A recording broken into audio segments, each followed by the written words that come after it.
Help support the show by joining the Patreon or becoming a YouTube member. Also, hit that like button and subscribe if you want more Browns-focused content.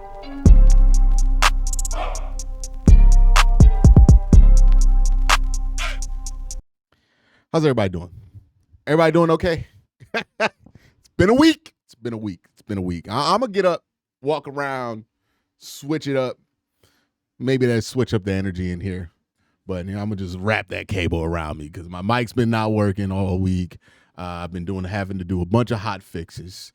It's been a long week, right? Miles requested a trade, and the Cavs make a big time move. It's been a long week for Cleveland sports fans, good and bad. Now, the question I want to ask in today's video is, what is the best case scenario for quarterback in the 2025 offseason? Now, I'm not asking what's going to be best for a single season. I'm not just asking what's going to be best for how we feel right now or the best option to keep Myles Garrett. But what's the best option long-term for this football team? If you want the Browns to eventually, sooner than later, get to the place to where they can win a championship. Let's say we're aiming for 2027, right? Let's say you want the Browns to be a Super Bowl contender by 2027. Well, what's the best way to go about quarterback? So you got to think about the future a little bit, right? There's a lot of things to think about, right? How do you get that quarterback? What are you willing to do to ensure that you can get that quarterback?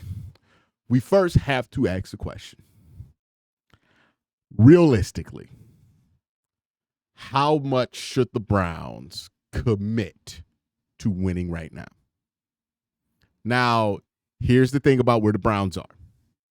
To the people in that building, they got to win this year. Like straight up, right? I talked about this, or I'm going to talk about this on one of my Q&A videos.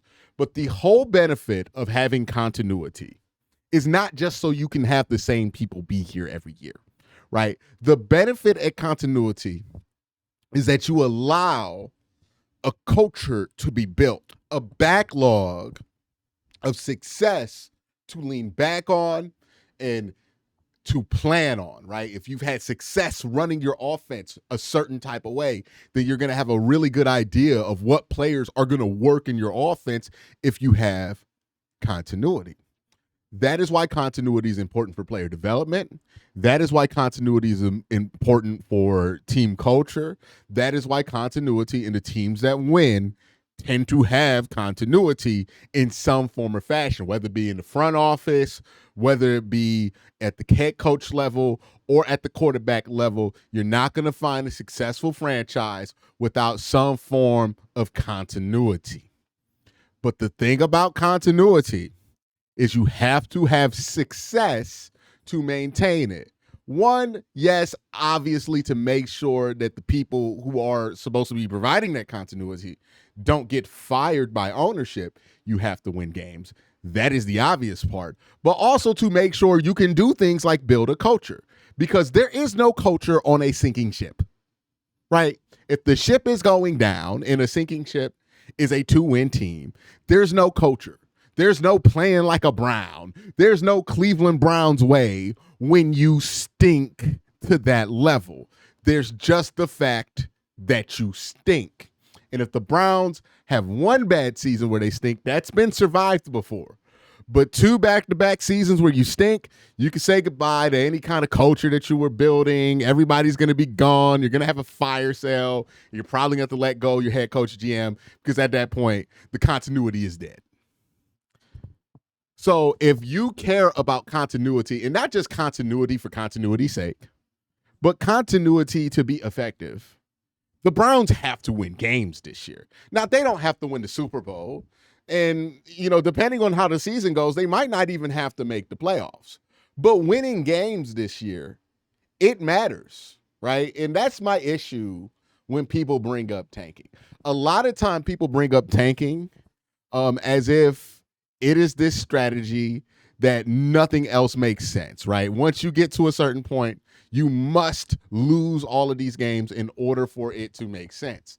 And the issue I have with how people talk about that is that the people who talk like that tend to underestimate the impact that that level of callous thought is going to have on the very thing that you're trying to build. Yes, technically speaking, if you're not going to be in the playoffs, it does benefit you from a draft pick standpoint to lose as much as possible to get the highest pick that you can. And in some years, the reward with the highest pick can be so high that it really doesn't matter what kind of impact that you put on the team, right? Like, for example, if the Browns lost out all of these games, went 3-13, but a dude like Drake May or Jaden Daniels or Joe Burrow was sitting over there waiting for him at 2, then we would not care about the effect that 3-13 had on the franchise, or 3-14 had on the franchise.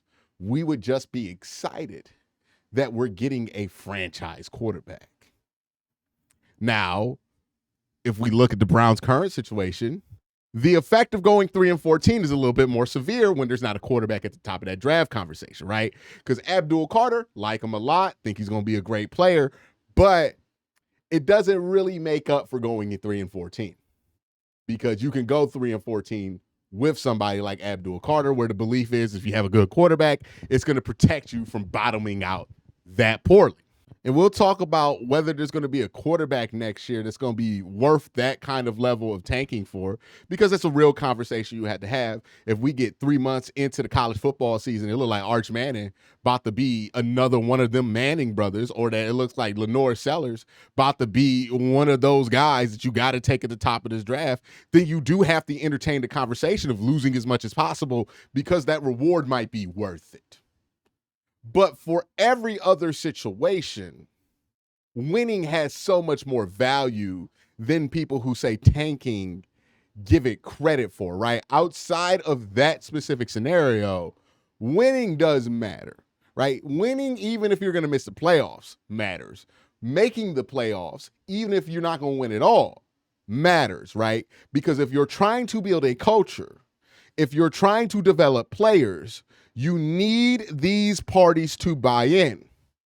And you're not going to have any buy-in if you aren't winning games. So you can get all the draft picks that you want. You can haul all of these extra players. But unless you get something that is going to make people buy in, and again, the only thing that can make people buy in from tanking is getting a franchise quarterback at the 1 or 2 pick. Unless that is the prize at the end of the tunnel for the season, then you have to understand that if you want to develop these guys that you're drafting and losing all these games to take, well, you're going to have to win some games, because these guys aren't going to buy in if you are not winning.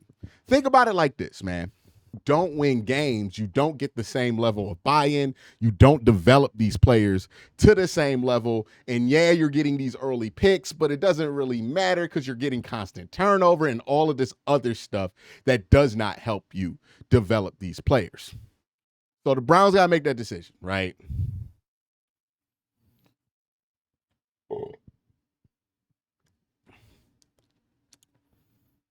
Right now, as the offseason stands, there is not a quarterback at 2026 that is that level of prospect, right? Now, we might get to the end of 2026 and feel that way about one of these quarterbacks available.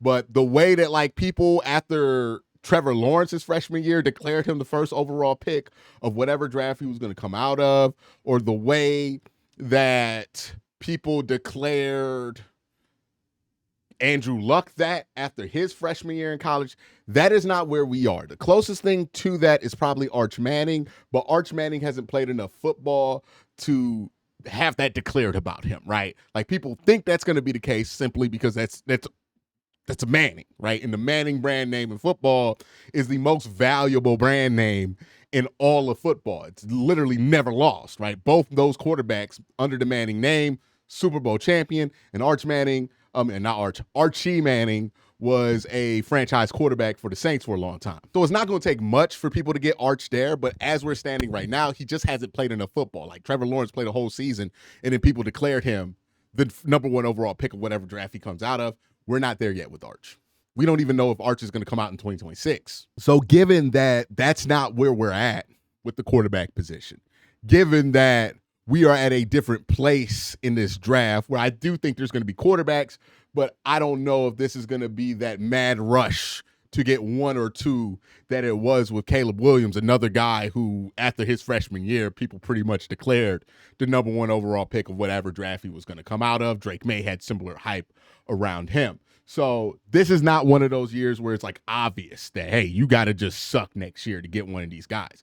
Unless like people know stuff about Arch Manning behind the scenes that we're not privy to because we just haven't been able to watch him play as much as we would like. That being said, despite there's no Andrew Luck in next year's draft, I still think 2026, 2027, those 2 years will be good years to get a quarterback.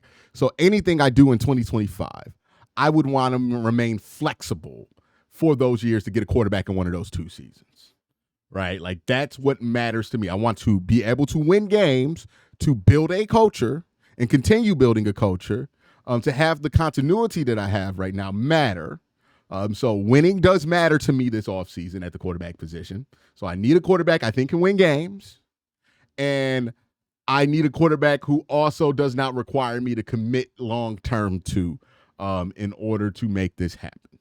So that's really where I'm at with quarterback. Another interesting note about drafting a quarterback, right? Because if you're worried about winning games this year, that taking you out of being able to draft a quarterback that could get you to the playoffs. Only 2 of the quarterbacks in the playoffs this year were acquired by top 3 picks on the teams that they went to the playoffs this year on. It's C.J. Stroud, this Jaden Daniels. Every other quarterback was acquired, outside the top 3, or through a trade or free agency. And if you want to look at a broader scope, the top 16 quarterbacks, only 4 of those guys were top 3 picks. Basically, what I'm trying to say is that answering your quarterback problems long-term, short-term, it's heavily dependent on the free agent class that year, who's available in trades that year, and also the quality of that year's draft. Not necessarily the spot that you take a quarterback. I've seen a lot of people comment, well, your odds of getting a good quarterback are just better if you take them in the top 3, but that's not really true because the top 3 for quarterback every year isn't the same because the quality of prospects in each year's draft changes dramatically. Like taking a quarterback at 1 overall in 2022 would have netted you Kenny Pickett. Taking a quarterback 1 overall in 2023 could have got you C.J. Stroud. It's not the same level of math here, right? So I think people need to keep that in mind when it comes to taking your swing.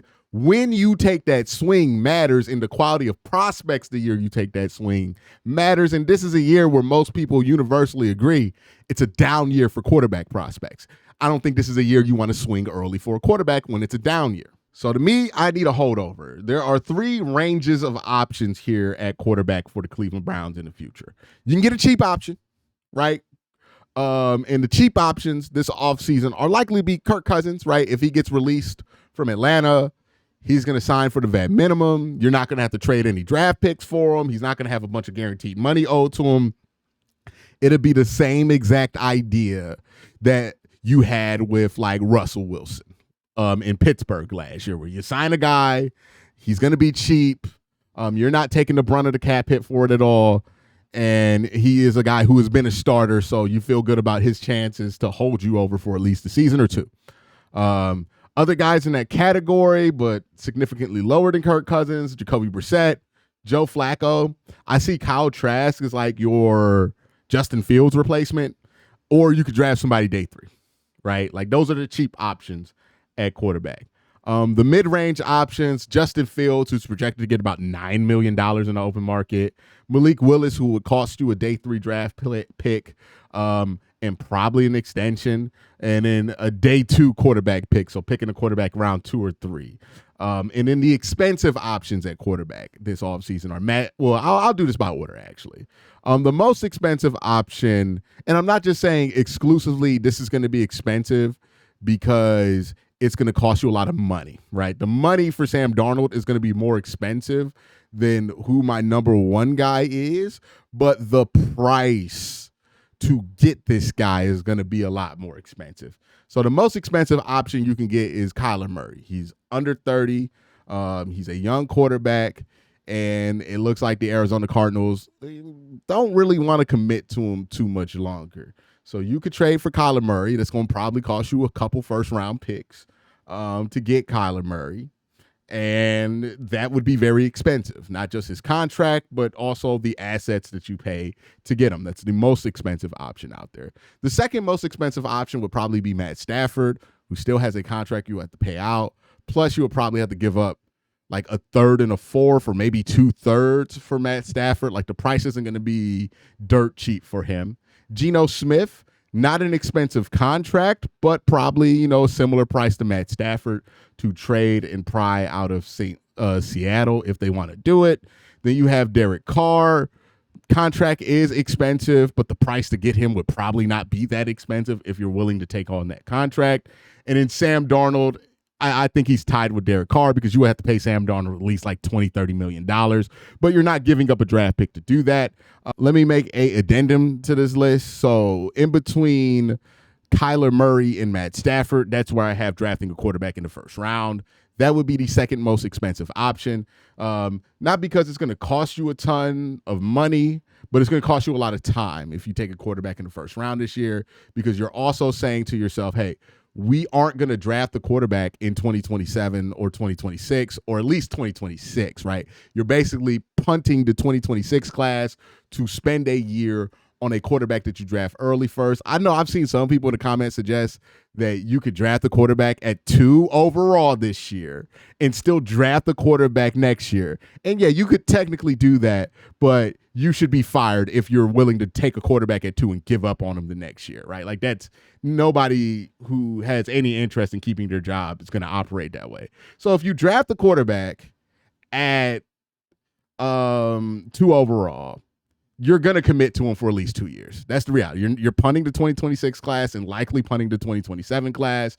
That is the cost and why it's so expensive to me, because also if you trade for Kyler Murray, you're probably punting on 2026 and 2027 as well. So 2 classes I think will have quarterbacks you're punting on for Kyler Murray or the quarterback that you take at number 2. Matt Stafford, Geno Smith, Derek Carr, Sam Darnold, those guys don't stop you from drafting a quarterback in 2026, 2027, which is why I think they're less expensive options. Either way, for the expensive options, the bang for the buck is terrible. I think Matt Stafford would probably make the most sense for the Browns. The second most enticing option in that expensive category to me would be Sam Darnold.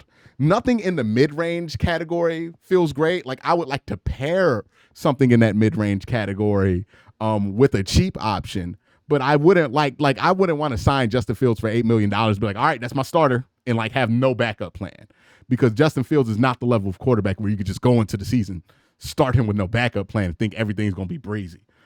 He has issues at the quarterback position. So here's where I'm leaning towards going. The best bang for your buck option of all of these quarterbacks is Kirk Cousins. You're going to be able to get him for cheap. He is somebody who has been a reliable starter, and it's not going to be anything that costs you in the future, right? I would like to pair Kirk Cousins with maybe a day 2 pick at quarterback, maybe a day 3 pick at quarterback, and, you could pick Jacoby Brissett, Kyle Trask, Joe Flacco to back him up, and it wouldn't be an amazing quarterback room. It's not going to be a quarterback room we're going to pound the table and do laser eye Andrew Berry and say, oh, AB, trust in AB. We all this on AB or any of that. But it's going to be a quarterback room that is better than what you had last year. And potentially, if you play good enough football around these guys, you can win games with these guys. Well, with Kirk Cousins. It will put you in a position to be able to maintain a culture and maintain some continuity in order to further the development of the young players that you have, because you're going to get more buy-in because you're not going to be an abysmal football team. This puts you in a better position to develop whatever quarterback that you take in 2026. So if you're asking me what's the best case scenario for quarterback in 2025, it is a option that you take. It is a quarterback who does not hold you up and take you out of the 2026 and 2027 class. It is a quarterback who you feel reasonable in their ability to be able to start for you and give you a chance to win on Sundays if you have a good enough team around them. And the quarterbacks that fit that bill are Kirk Cousins, Matt Stafford, Geno Smith, right? Like those are the three that fit that bill that you would feel reasonable about. The cheapest option of that is Kirk. Matt comes at a price. Geno comes at a price. I wouldn't be upset at either of those three options, but those are the three options that make sense for what the Browns want to do going forward. The only guy also we have a good feeling about being available is Kirk. Matt might be available. Geno might be available. Matt might want to come here. Geno might want to come here. With Kirk, there's a bigger bet that he might want to come here than those other two. That's why I think Kirk just makes sense here. It's the most economical option. It's the best bang for your buck option. And it's an option that doesn't tie you down and keep you out of the 2026 and 2027 classes, where I do think you have a good chance, regardless of where you fall in the draft with your pick, because you have to get a quarterback, because you have Myles Garrett to dangle as a trade piece, right? Because you might get extra first from moving on from the contracts of Denzel Ward, right? You might get a comp third for David Njoku walking in free agency and other things, right? Like if you do tear it down after the 2025 season, regardless of how much you win or lose, you have a chance to get a pick or acquire a pick that can put you in a position to get one of the quarterbacks that could come out in that 2026 class. And we've talked about it. There's like 6 guys that, you know, if they have good seasons next year, could be reasonable draft picks in the first round that nobody's going to think are bad selections at all, regardless of where you land or where you can go. But that's my thoughts. Let me know what your best case scenario for quarterback is in the 2025 offseason. This is just my opinion. Let me know yours. Y'all have a great day. Have an even better night. Peace.